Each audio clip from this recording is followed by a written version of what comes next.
Dans le salon, sur un doux air de jazz, j'arrose ma mélancolie. Les notes de piano soulignent les frissons que me donne chaque gorgée de cette chaude liqueur que je porte à mes lèvres mécaniquement. Les yeux fermés, dans un mouvement de recul contre le dossier de mon siège, je pose mon regard vers l'infini. Une main sur la cuisse, et la droite qui s'éloigne du verre pour aller rencontrer le haut de ma tête, passant du bord droit du front à l'arrière de mon crâne, soulevant sur son passage une partie de mes cheveux. Et ainsi je la repose le long de ma nuque en me massant doucement. Je rouvre les yeux et vois dehors le ciel qui couvre ses derniers rayons de soleil dans un drap de nuages orangés. Il doit être 9 heures, peut-être moins. Le plafond que je m'obstine à dévisager n'a plus d'idée, de réponse à mes questions. Qui suis-je? Où vais-je? Après avoir rempli mon verre une troisième fois, je décide de m'emparer du divan, parallèle à la fenêtre, perpendiculaire au dernier rayon, rebelle, visible pour encore peut-être quelques minutes. Je m'allonge contre le dossier et la tête appuyée sur un groupe de coussins plus qu'imposant, en posant le verre sur mon ventre. La vie n'est pas une énigme, juste un tas d'enquêtes que je ne souhaite pas résoudre. Comment trouver de la joie dans un travail qui débute à 8 heures et finit à 16? Comment occuper ses journées quand après le travail on n'attend qu'une chose, se reposer? J'ai plutôt le goût des questions absurdes, celles que tu ne te poses qu'au bord d'un verre, noyé dans une mélancolie de milieu de semaine, aussi incertaine que passagère. Comment regarder le temps passer sans devoir le payer? Comment tomber amoureux sans tomber?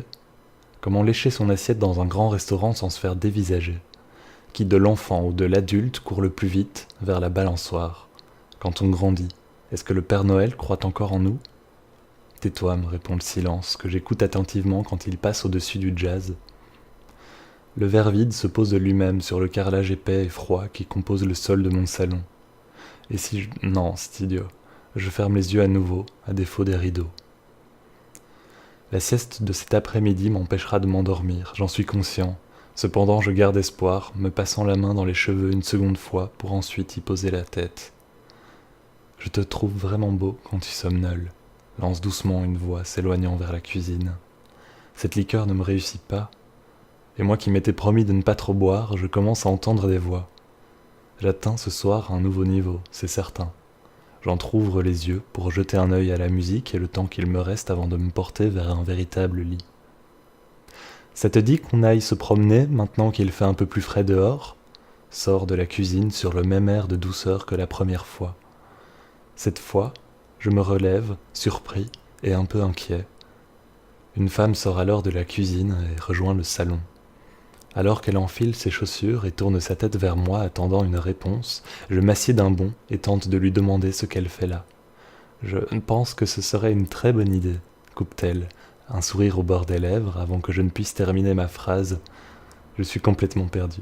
Écoute, allez, on ne s'est plus baladé depuis 2 semaines, réplique-t-elle, avec un air irrésistible de détresse maladroitement joué.